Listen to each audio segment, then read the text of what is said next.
श्री स्वामी समर्थ. एक सुंदर असा अजून एक अनुभव घेऊन आली मी तुमच्या सेवेत. लक्षपूर्वक ऐका. मला 3-4 वर्षापूर्वी आलेला हा अनुभव आहे. वयाच्या 19 ते 23 वर्षापर्यंत मी खूप सिगारेट प्यायचो आणि हे माझ्या घरी माहिती नव्हते. एकदा असेच मी रात्री जेवणानंतर सिगारेट ओढून आलो आणि घरी आल्यावर माझ्या आईला हाताचा वास आला.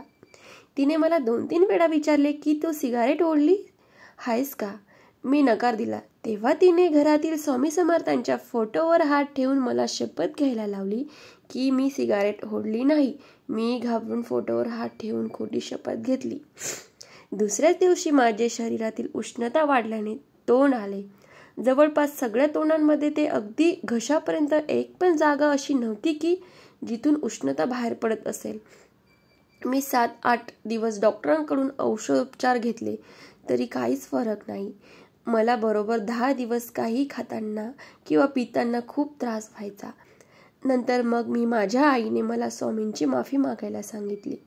मी स्वामींची मनापासून माफी मागून परत असे वागणार नाही हे वचन दिले आणि आश्चर्य म्हणजे अवघ्या काही तासातच माझ्या तोंडातील सगळी उष्णता थांबली व माझे तोंड पूर्ववत झाले.